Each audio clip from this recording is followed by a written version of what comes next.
a recommendation for support of alley vacation as proposed by the applicant. Is there discussion among board members regarding the motion? Is there a second?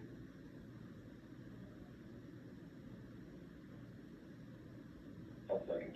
All right, there's a second. All right, we have a second by Will. Those in favor, say aye. Aye. Aye. Aye. Are there any opposed?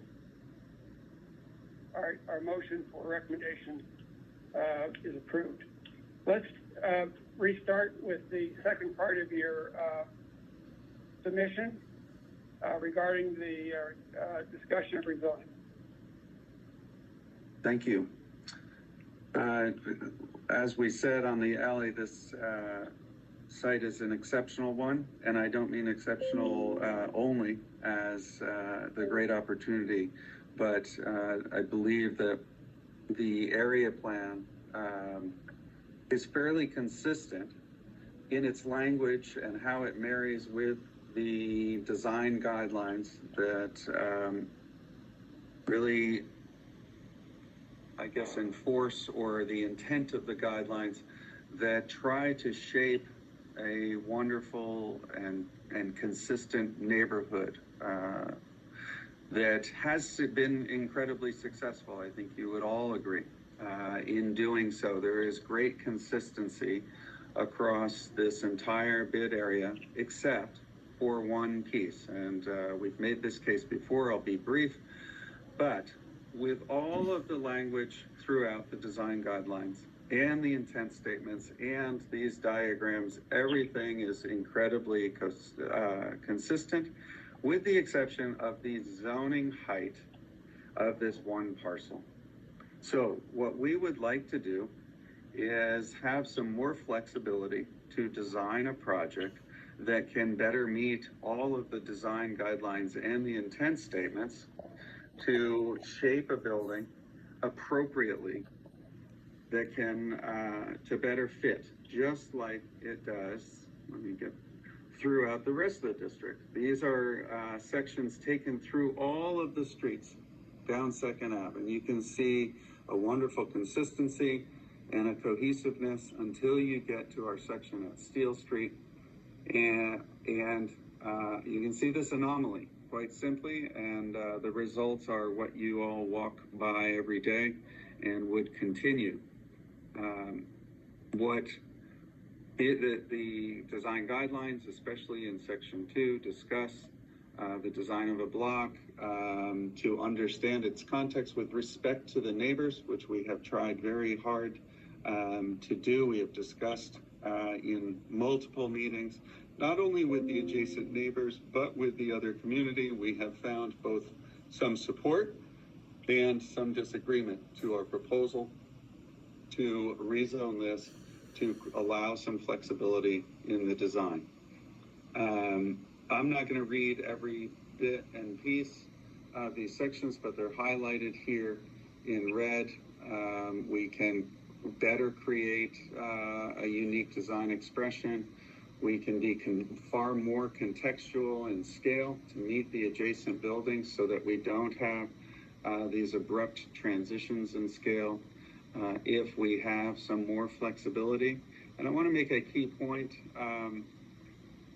especially because we're talking about a recommendation that you will provide, not necessarily an approval or a denial, that we'd love to get your thoughts on recommendation for flexibility in the design. Now, by that I mean it doesn't necessarily have to be CCN 8 to 5. We've all said that we would love to go from 8 to 7 to 6 to 5. But if we are open to any recommendation for perhaps 7 to 6 to 5 or whatever you believe is appropriate. We only have a few more slides. These are pretty critical when you get down to the actual design of a building. That large buildings should be appropriately scaled, avoid massive monolithic facades. Step backs should be used to break up the mass. All of these intent statements have been successfully, I believe, carried through, thanks to the board and thanks to all of the citizenry who voted on these parts and pieces. We wish to do the same. We just think we can do it far better given the surrounding context of what the vast majority of the area plan suggested. We can have the flexibility to create these setbacks, to create shaping, to pull down the massing to the northeast. We can create 25-foot setbacks as shown here on these upper level plans. And although, I know I said this last time, but although this rendering makes it look very final design, we're just giving you a flavor more of the intent of our design to create ample terracing and have a building which is shaped, like I said, to have the flexibility to address all of its neighbors and surrounding context. Thank you. All right, thank you. Olga, any comments from the city? Our planning services is working on rezoning request and waiting for design board feedback. All right, thank you. I see a hand up from somebody who's remote. From Nick and from Lou. First it was Nick. All right, Nick, you're up first. Thank you, Brian. I just want to remind the board, first of all, I would say that Andy has done a terrific job of outlining the inconsistency of this particular piece of property as it's related to the zoning. There's nowhere else in the district that lays out as this one does. That said, I would just remind the board, I think we mentioned this last time, that the Cherry Creek North Business Improvement District Board and the board of the Cherry Creek Alliance have both supported this request for rezoning. We think it's the right thing to do. We think it's in the context of the neighborhood. No one can define or explain why this particular small site was downzoned. We haven't heard anything that would make logical sense, but both of those organizations have supported the zoning request. So, thank you. Thank you, Nick. Lou, you're up. So, as you all know, the Cherry Creek North Neighborhood Association has come out against this project.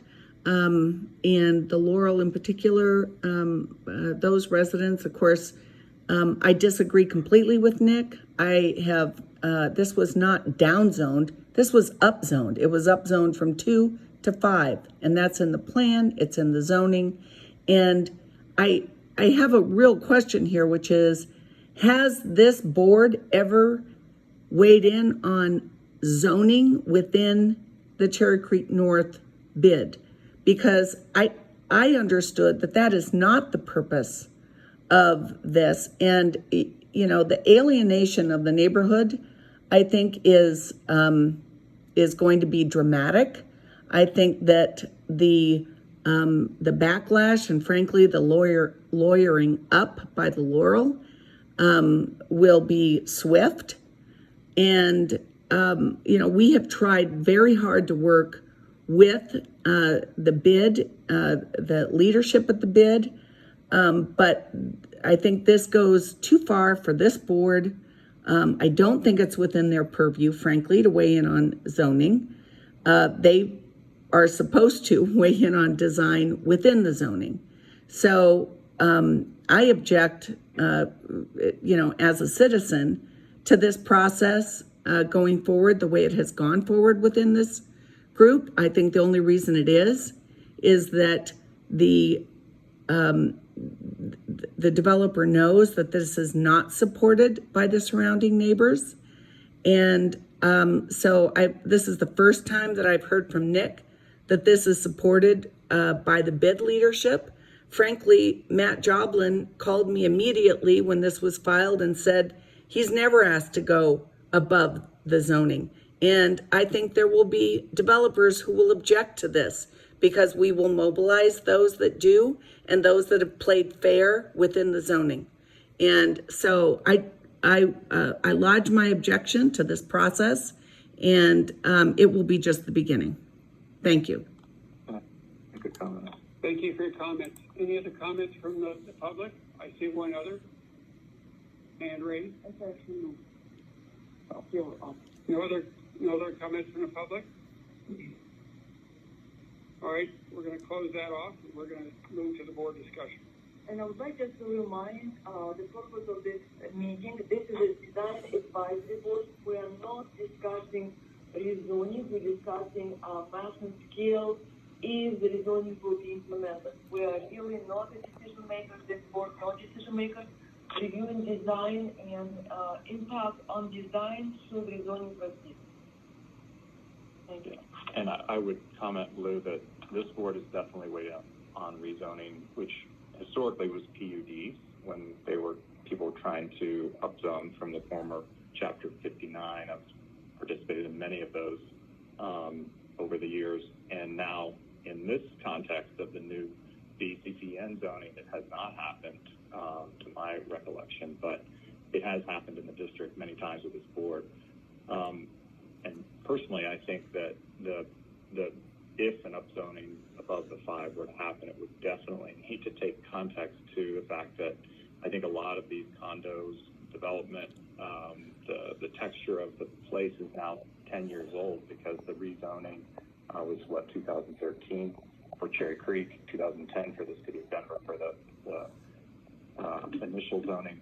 And so I think while Andy, I think the rationale that you're showing through this section is very, you're right, but I think the timing of it is harder because there has been a lot of acceptance of the zoning as it's written 10 years ago now. And I do think that, the point of the acceptance of what's there and working within the current zoning has been pretty consistent since that 2013 rewrite.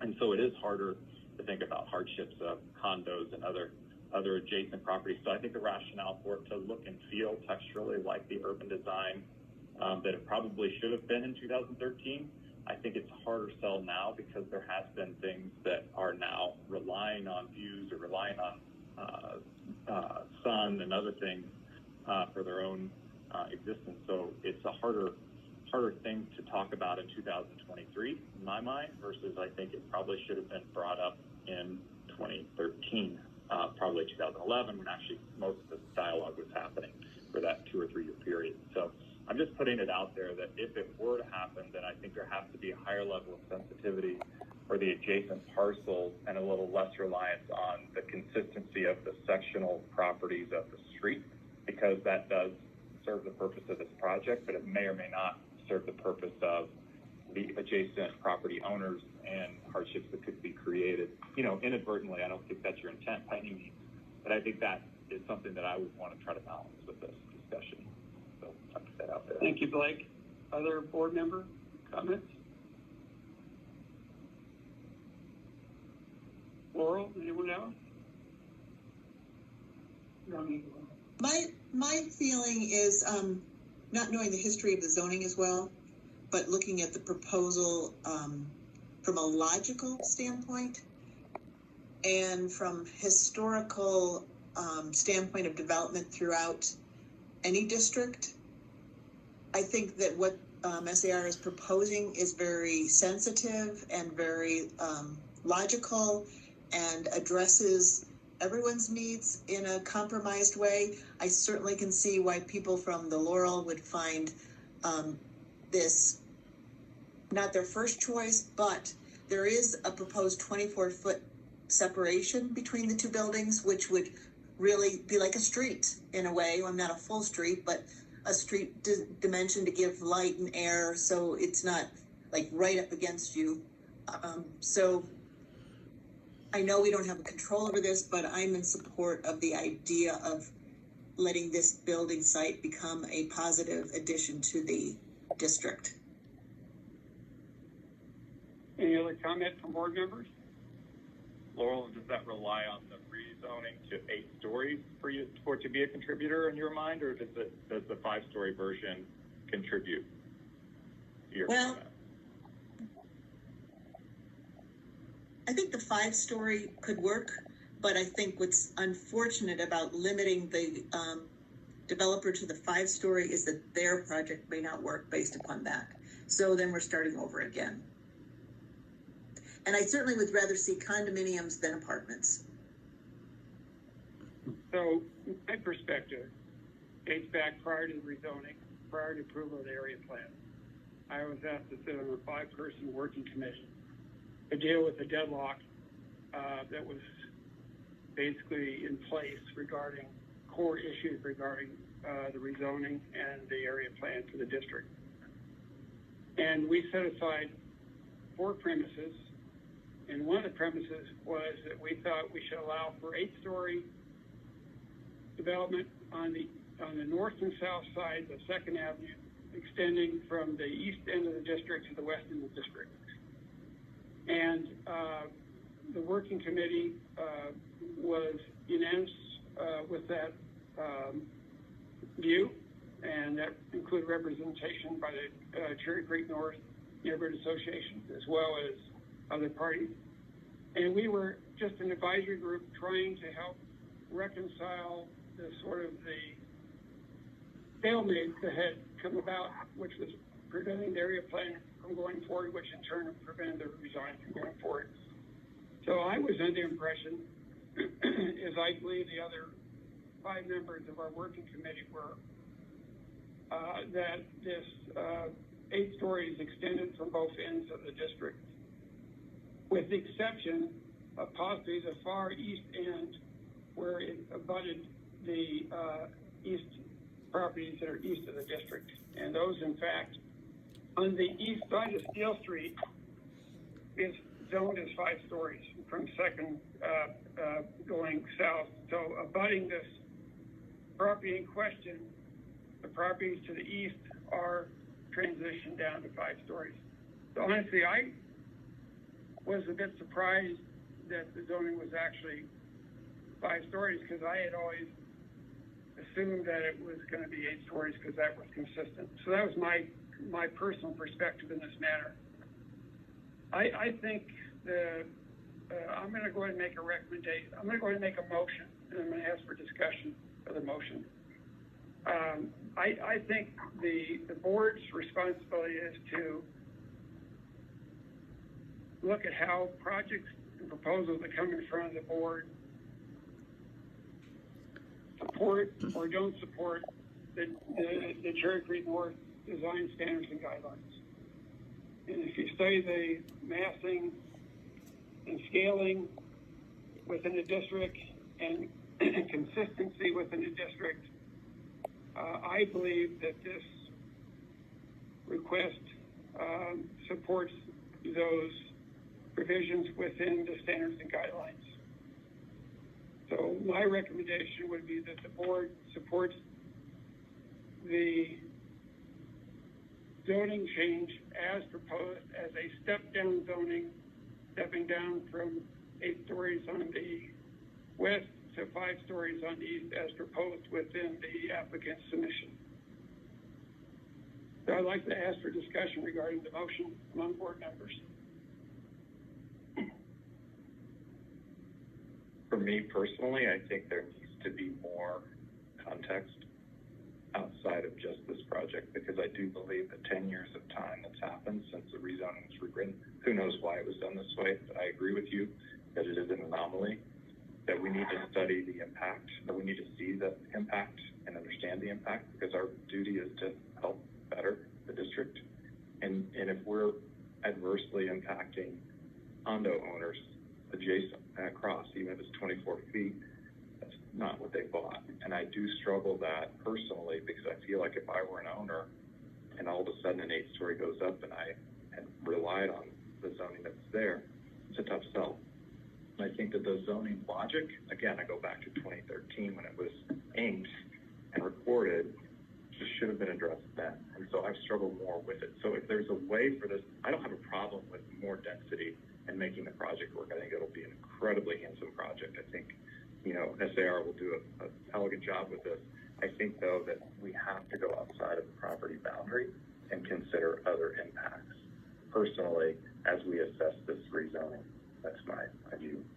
So it could be another layer, another study, does the 8-story belong on the other side? Because the view, for example, the views are actually to the northwest, to the city is really the ideal view. So the 8-story, as an example, is negatively impacting the views to the city for whoever is behind that. Whereas if the 8 stories were on the side where there's other 5, and you put the 5 there, you could actually make an argument that would be better. I'm not suggesting that, but that is part of the complexity of this challenge. So I think our duty would be to look at this a little more broadly. Other Support it continuing, but sure. I want to come back to that. Yeah. Before we move forward, are there other comments from board members? Lisa, Will? I had one more follow-up to Blake's. I think I would agree with what Blake's saying.